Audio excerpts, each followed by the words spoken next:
Hello, this is ChronoRoyals, not just a channel, but a time portal where velvet corridors lead to digital battlegrounds and ancestral choices and voices ripple through modern minds. If you crave deep dives, symbolic truth, clarity, perspective, and a royal lens on culture in today's society, you're exactly where you need to be. So welcome, my friend. Sit back, relax, and let's dive in to today's topic. So here's a question for today, and I'd like for you to keep this question in the back of your mind till the very end, because we'll be answering it as we go. And so, how can we expect dignity from others when we cannot even hold it in our own little online kingdoms? Let's talk about this, because honestly, some people out there are acting out like they're at a middle school dance, not on platforms talking about royalty and royal events.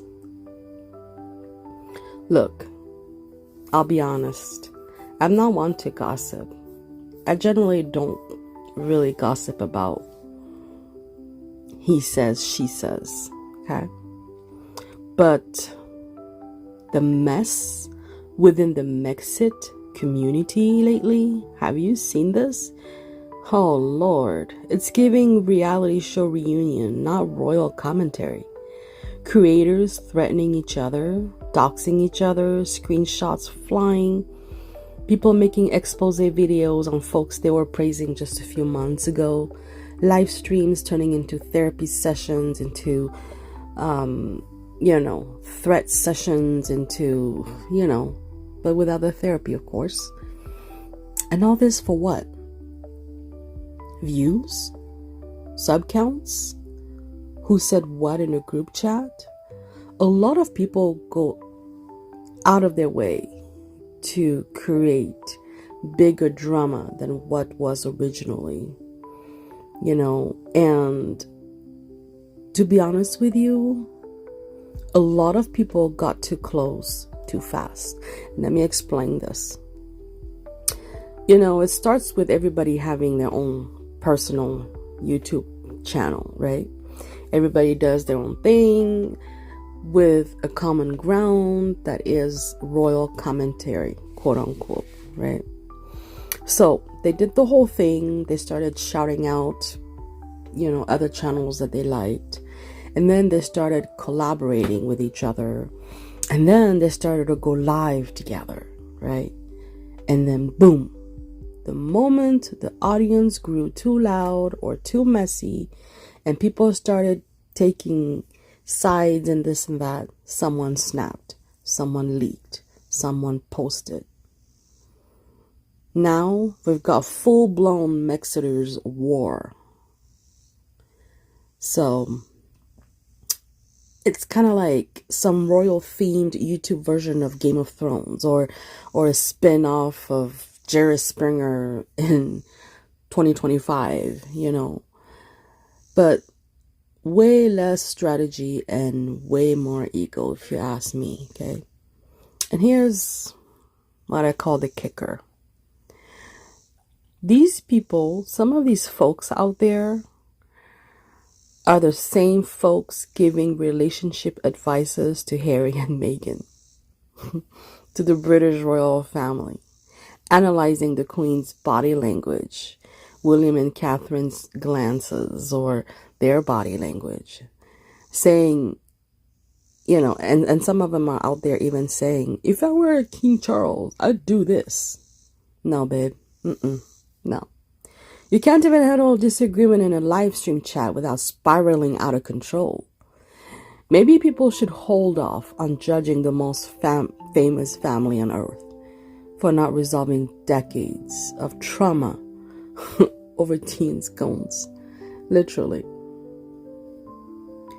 Now, let's zoom out just a little bit, okay? Let's talk about this other wave of people aside from YouTubers, okay? Mainstream media, TikTok commentators, podcasters, independent journalists and, affiliates of journalism, okay? Even bloggers with Etsy side hustles, all suddenly calling themselves monarchists, royalists. A lot of them claim things like, I support the monarchy. I respect tradition. I'm here for the crown. Cool, that's good, all right. But let's be honest.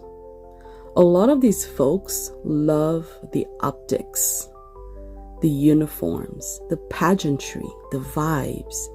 But the essence of monarchy, the deep understanding of what monarchy really means,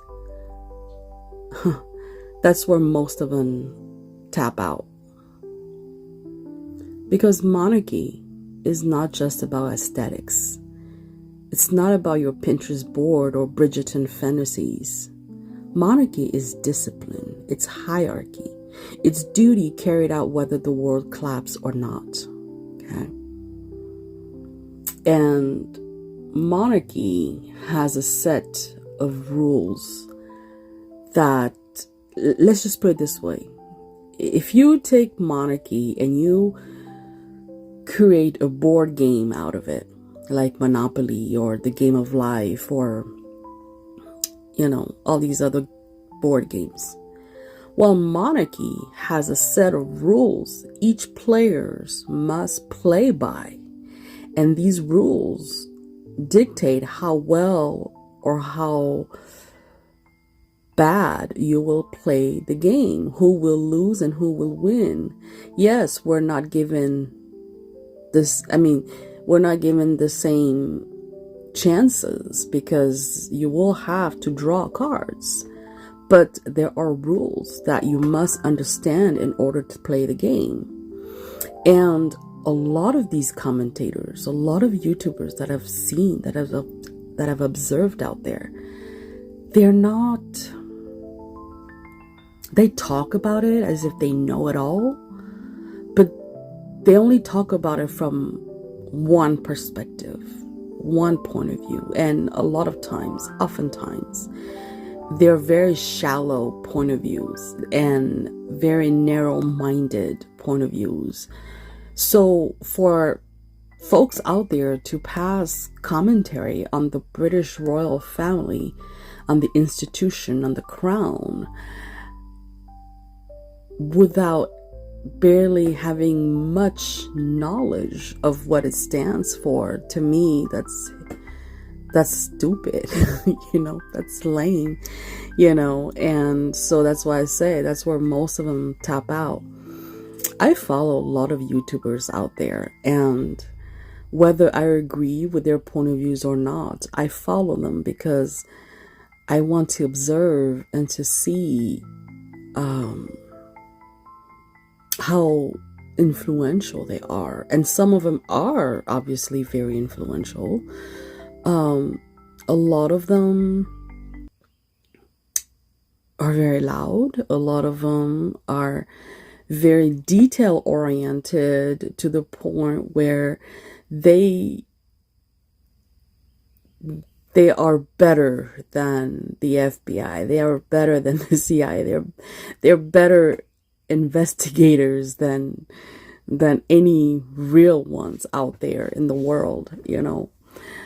A lot of them, I think, a lot of these YouTubers, I think, should have gone into like criminal investigation and all those scientific and detective kind of work, because a lot of them are good. And that's why I respect them in a way too, because people put a lot of sweat into this. So people care about this. But at the end of the day, here I am sitting here watching and consuming, and also I observe the audience. I observe the comments. I read the comments. I don't reply to them necessarily. Sometimes I do, sometimes I don't. But I realize that not only is the commentator completely off track, but what they're feeding their audience is, that's crazy, because the audience is consuming like if it's a real thing, And so here I am sitting here and I'm like, oh my God,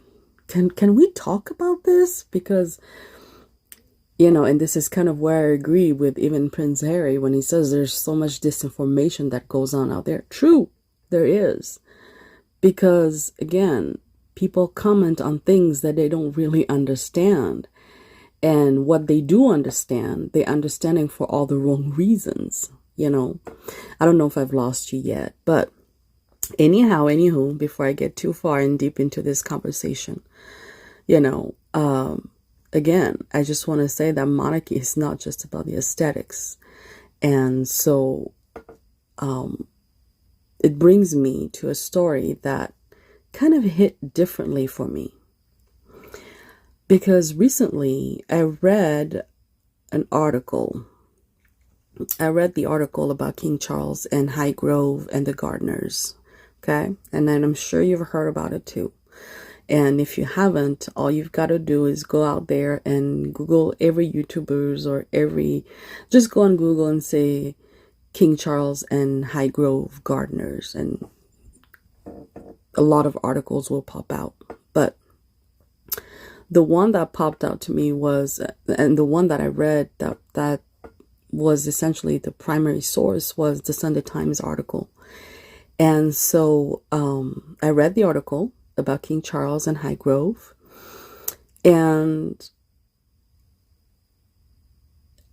basically it was saying that there was a turnover of staff, and staff were complaining that the job was too intense, too strict, military-like, and pretty much a low-paid job.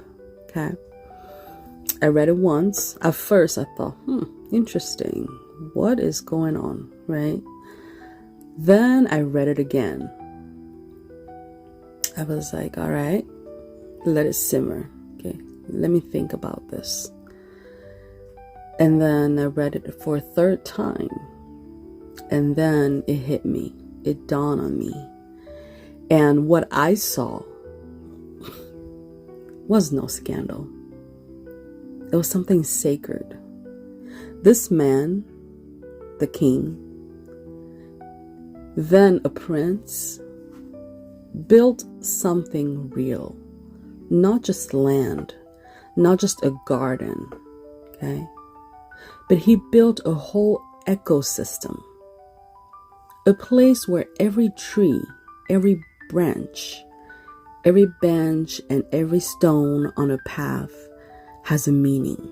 Every flower, every shrub, every vine has a meaning, was put there or designed to be there on purpose, not for show, not for headlines, that's for sure, but because it's his piece, you know, his vision, his mind turned into soil and structure.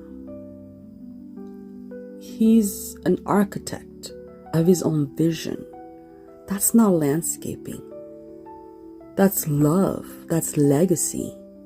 So yeah, of course he expects precision. Of course his expectations are high. He expects care because he's been giving it nothing but care. He's been meticulously crafting this ecosystem, this kingdom of his that is truly his from the ground up. Because when you walk through Highgrove, you're not just in a garden. No, my friend. You're stepping inside the soul of a sovereign.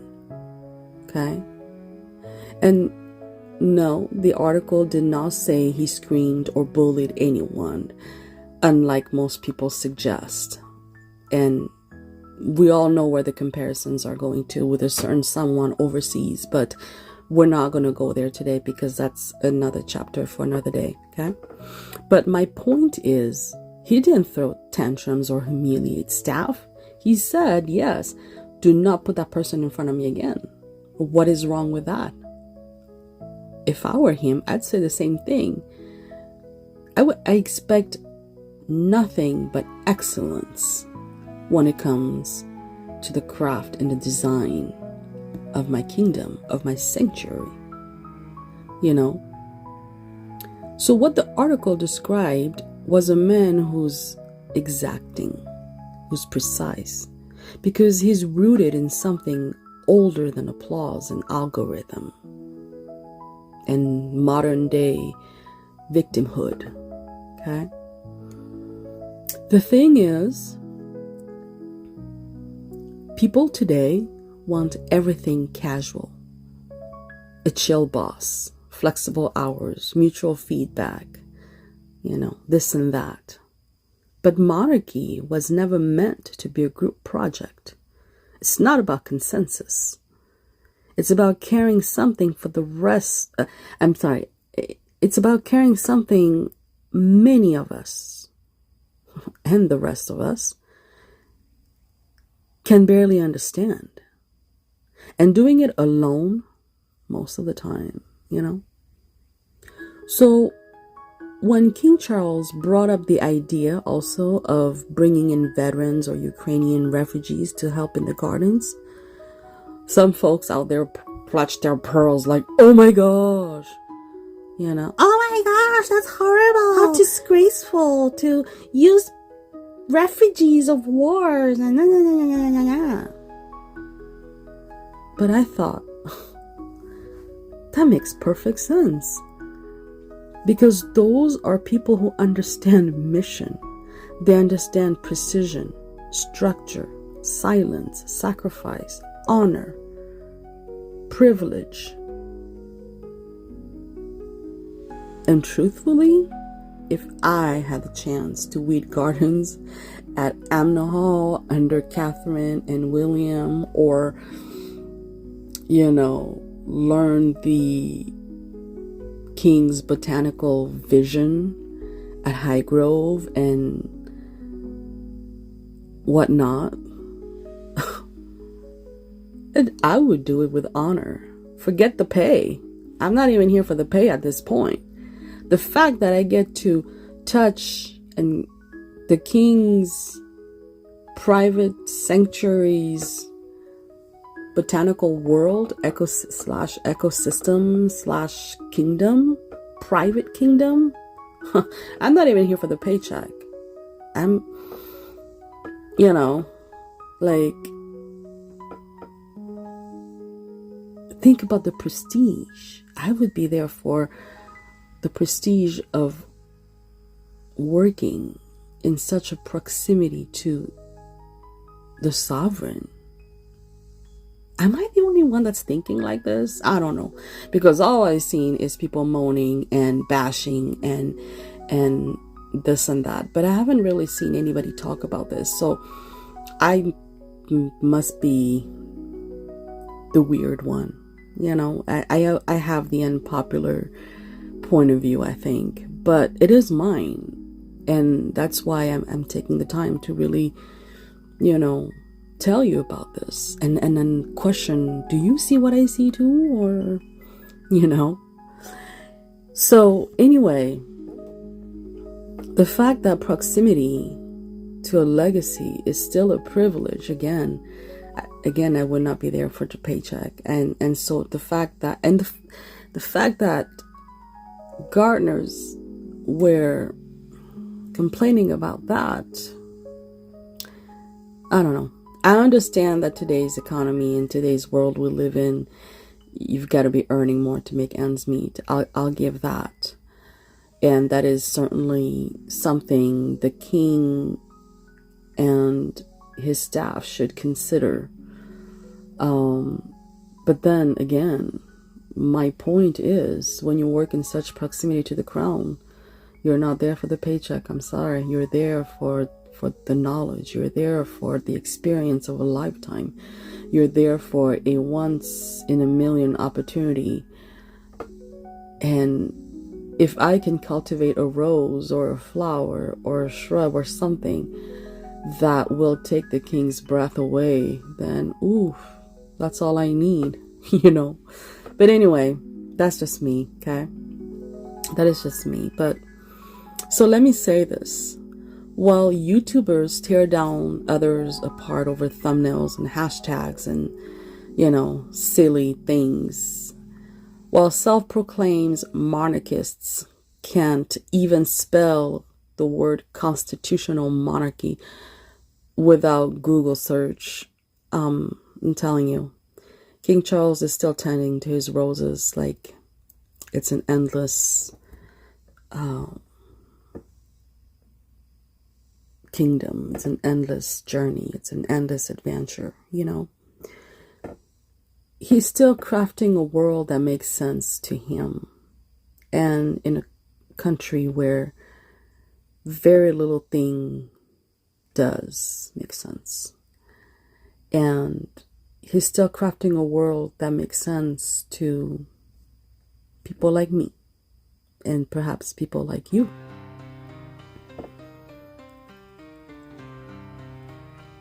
Honestly, if the one place he can fully be himself, fully sovereign, is the gardens at Highgrove, then may God bless that garden.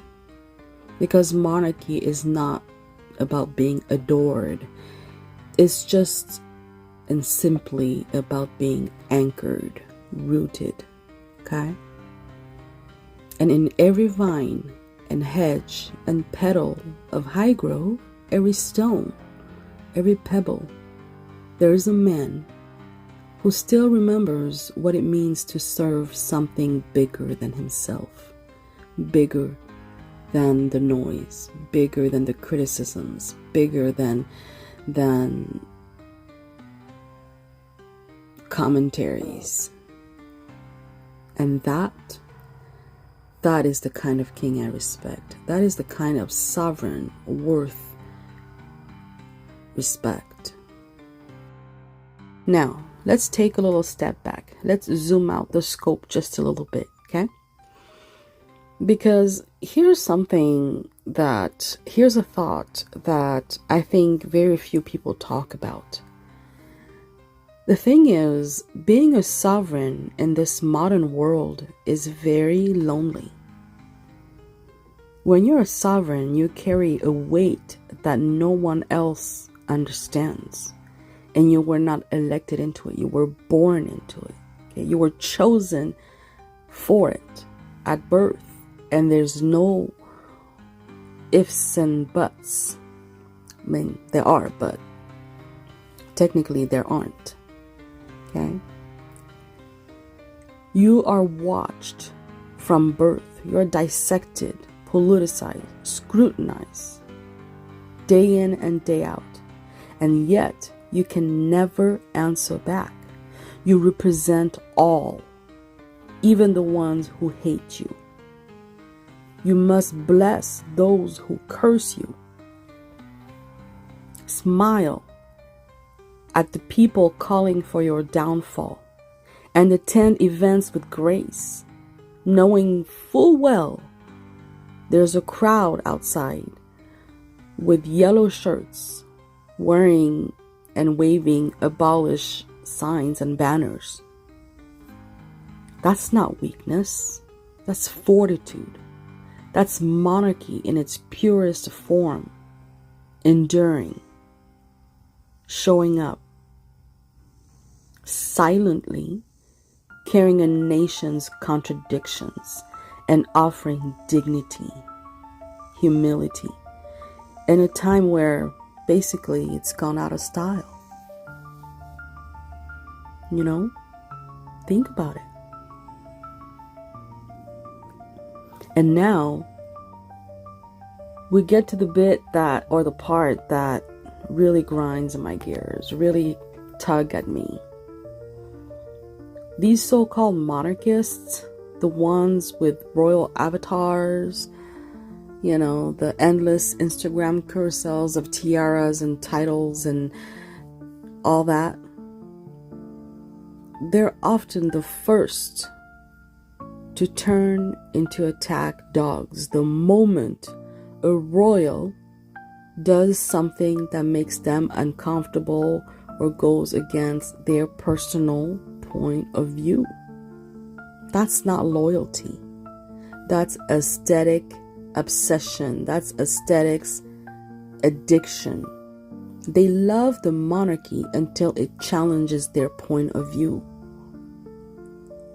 They'll praise the late Queen Elizabeth II for her grace and endurance, quiet power, dignity. But then they slam her son, King Charles, for speaking to Muslim scholars. Hello?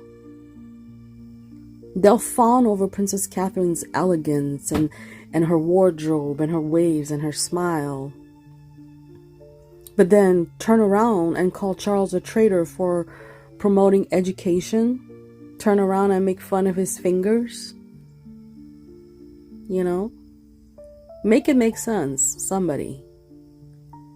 And here's where it gets even more twisted. Oh my God. These same people oftentimes will tell you things like, well, I'm a royalist through and through. I support the monarchy with all my heart. But because they can't make up their mind on family drama, I'm going to be one to speak for abolition. Hello? I mean, do you hear yourself out there? It's family drama and you are petitioning to abolish the monarchy because of family drama that has nothing to even do with you, technically, other than your own point of view and your ego. I mean, come on, people. Come on. You know?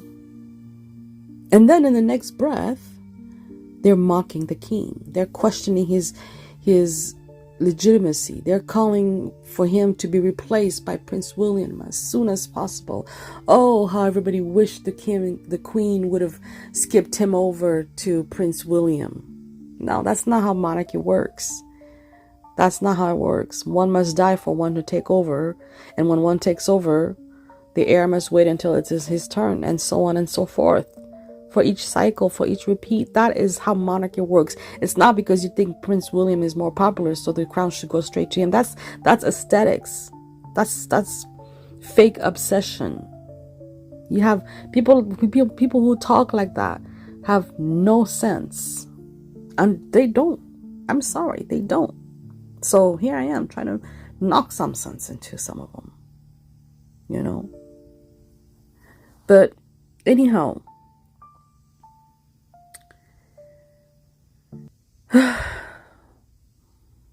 by the way, they talk as if monarchy is a popularity contest too. Let's talk about that. Even Prince William, loved as he is, has been used as a tool by fake royalists. They prop him up just to use him as a weapon against his own father. You know? They say, no, that's a real king, when they see Prince William do something. Not because they understand succession or monarchy, but because they need someone to worship and someone to destroy. They're just worshiping the person. They're not worshiping what they represent. You know? It's performative loyalty. It's monarchist cosplay. No substance, I tell you that. Just vibes. Algorithm. If I was to be really honest with you, there is nothing wrong with questioning the system of monarchy. We should debate.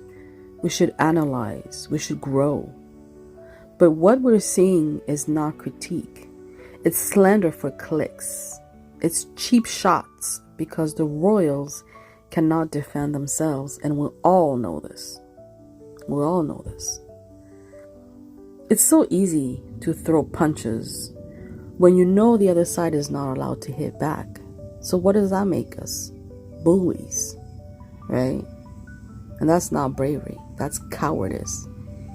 If you have to tear down a 75-year-old monarch at a faith-based event to make your point, maybe your point wasn't that strong to begin with. Your loyalty wasn't ever really there to start with.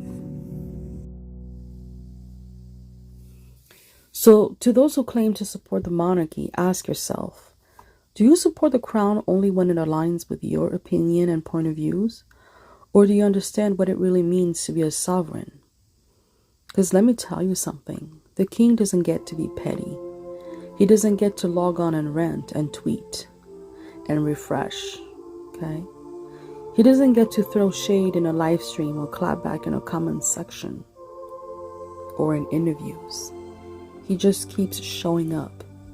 And in today's world, in today's society, where people are addicted to outrage and allergic to truth, to nuance, that kind of quiet endurance, that's, to me, more regal than 1,000 shout-outs.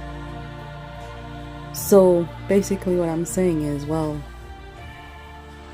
while the internet continues to spiral out of control all the time, while fake royalists keep contradicting themselves, and while the comment sections burn in flames over misunderstood truths,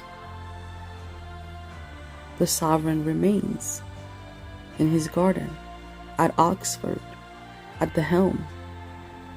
Still a sovereign, still standing, still carrying the burden of tradition, in a world that barely remembers what it means to be a sovereign. But now, before I wrap up, I just need to say this one last thing clearly. There's a massive difference between Islam and Sharia law, by the way, okay?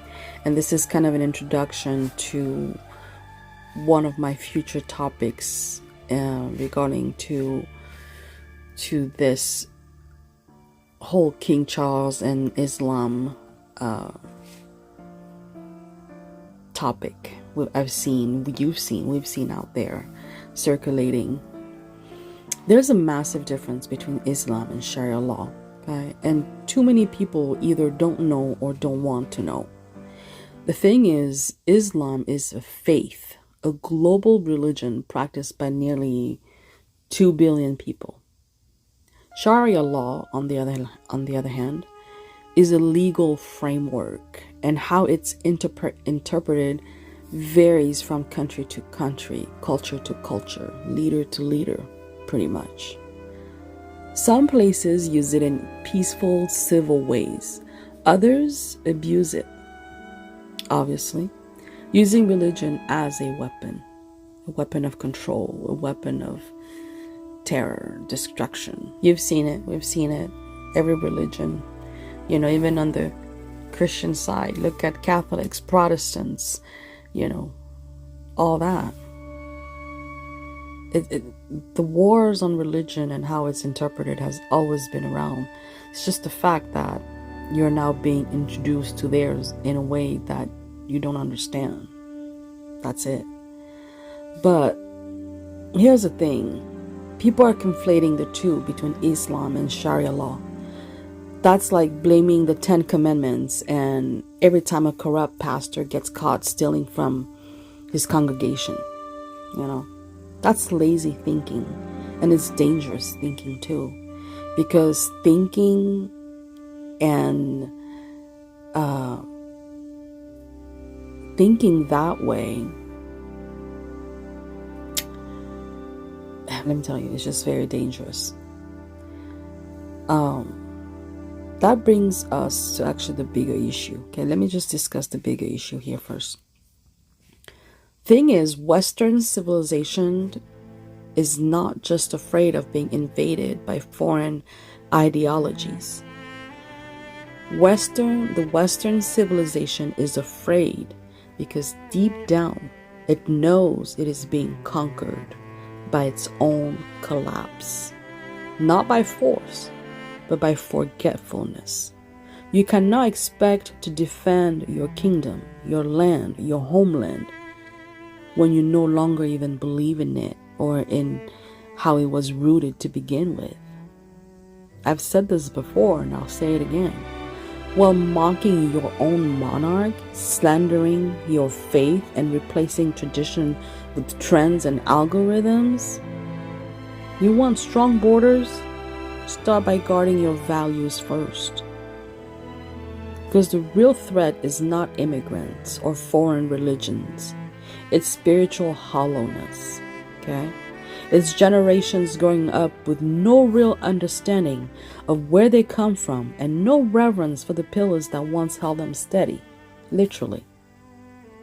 Kids in today's generation don't even know why there is a monarchy, why this or why that, you know. And they grow up and they're like, oh, go back to your country. But, you know, first understand why you are in yours. And that's just not the pure accidental of birth. There's got to be more to that.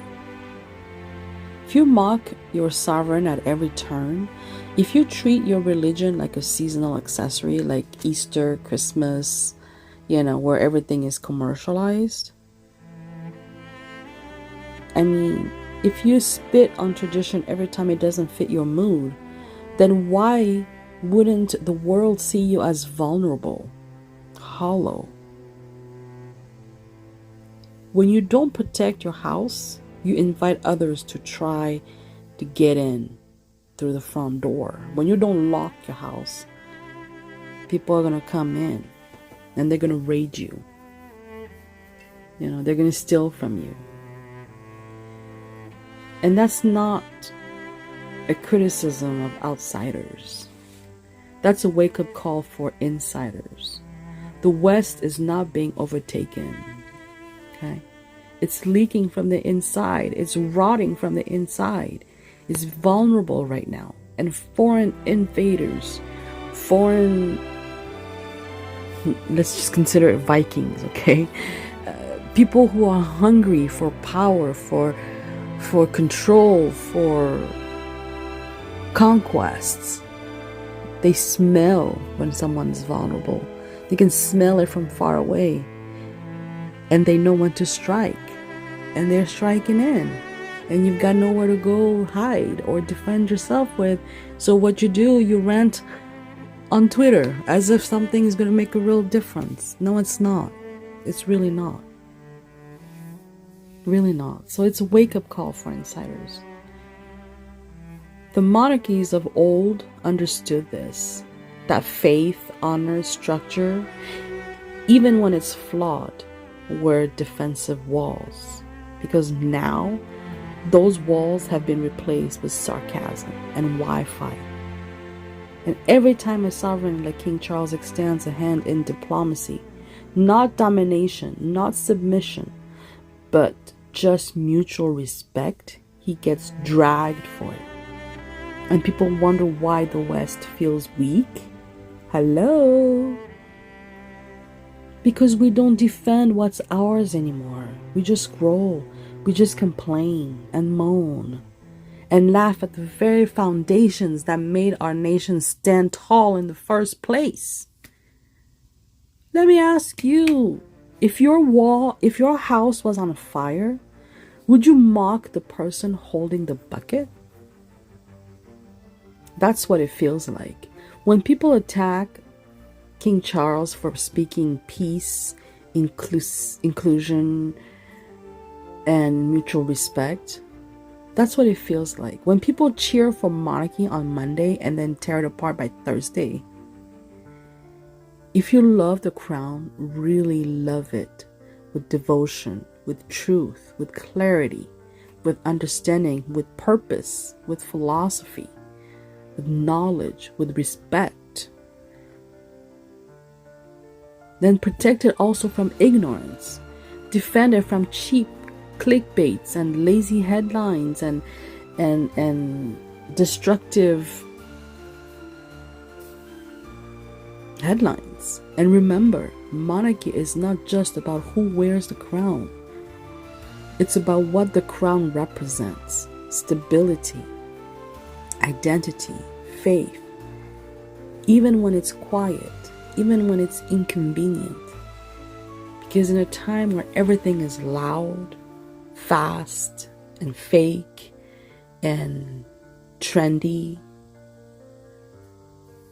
we need something eternal, something to look to, something to hold on to more than ever. And whether or not you like King Charles, whether or not you understand Islam, whether you know what monarchy truly means, at least have the humility to realize you don't know everything. But some men out there carry legacies that were never meant to be understood, only respected. So at least understand, have the humility to understand and respect that part. So before we close, real quick,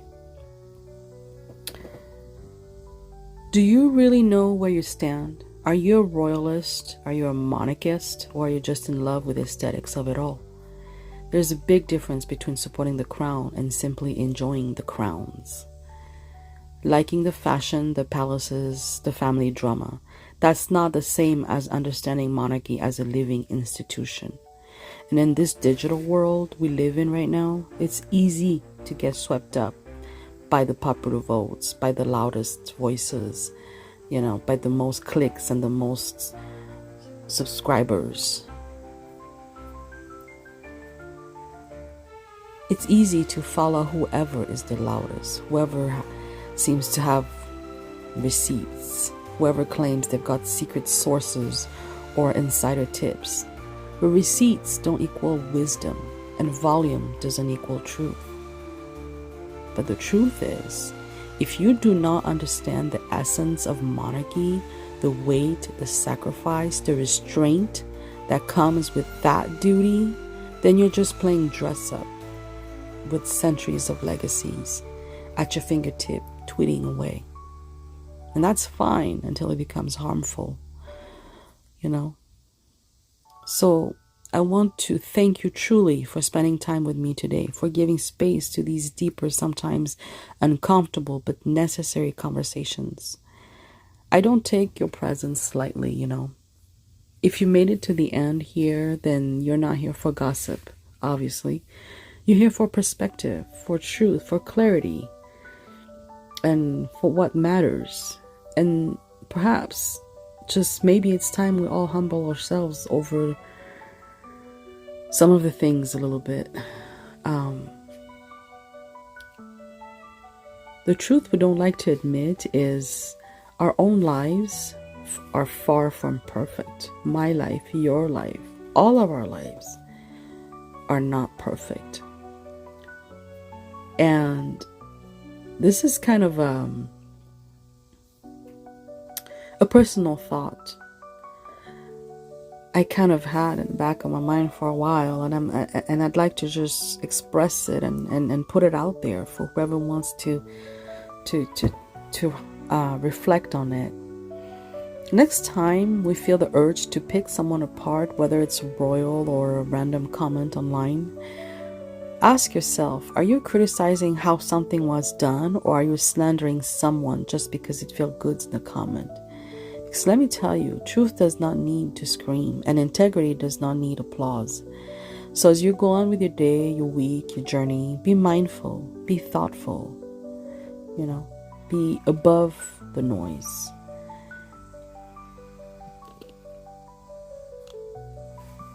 All right, so before we officially wrap up, I just have a few more final thoughts and comments regarding this question that I asked at the very beginning. And the question was, how can we expect dignity from others when we can't even hold it in our own little online kingdoms? Okay? Truth is, we can't. Not really. Because dignity is not something you demand. It's something you model. If we can't hold space for basic respect in our comment sections, in our live stream chats, in the way we talk about people we've never met and probably never will, then what right do we have to ask for grace from those in power? Dignity begins at the smallest level. It's not a crown, it's not a title, it's not a speech. It's how we show up when nobody's watching, when no one's clapping for you, when no one's rooting, when we gain nothing by being kind. And in a world where tearing others down has become the entertainment of the day, of the era, choosing dignity is a rebellion. So no, we can't expect it from the world at large until we start embodying it in our own kingdoms. In the kingdoms we rule ourselves, our channels, our pages, our platforms, our lives. That's where the real monarchy starts, not in castles, but in character. And also, when it comes to collaboration, I just wanted to make a quick note on that. Truth is, mutual respect is essential, but blind trust, that's a liability. It's great to network. It's great to uplift each other's channels and align each other's point of views, but don't confuse being friendly with being friends. You know that old saying, be friendly with everyone, but you don't have to be best friend with everyone. You can be warm, you can be gracious, you can be professional, but true friendship, especially online, takes time, takes truth. Even in real life, it takes time. Even in real life, it takes truth. And this day and age, friendship is a word thrown around too lightly. And yet, it's so hard to cultivate it. It's so easy to mess it up. So that's my advice. Collaborate wisely. Respect your own privacy. Protect your peace. Because the internet never forgets, and neither do people. And not everyone who smiles or waves at you in the comments wants to see you win. A lot of people are there because they want to see you fall. They're watching you. They're listening to your every breath, every tone, they're watching your every mood. They see who you first collaborate with and who you stop collaborating with. People are watching you out there. So people don't always have your best interest at heart. And your point of views, the minute it does no longer aligns with theirs, you're done. You're as good as trash. They will do to you what Meghan Markle's done to her networks. You've seen it. You're commentators. You guys are pros at this. So use your own common sense to manage your own online presence, because obviously a lot of you people need PR management, because you can't manage yourselves and how you present yourselves to the world. So, this is just a word of advice. Nonetheless, I appreciate all of your contents, your comments, and all that. And I respect you for the work you do. But again, think a little bit more openly, with a bigger open mind and spirit and all that. Okay, so that's just my word of advice. And again, thank you so very much for being here with me today. It means so much to me. I can't wait to drop my future video with you that is tying also into this topic as well. And we'll deep dive a little bit further in the topic of King Charles and Islam and the future of the UK. So that's going to be another one of my deep dive topic discussions coming soon. So again, do not forget to like, share, and subscribe, because this video is going to drop very soon as well. And until next time, this is Vespera signing off.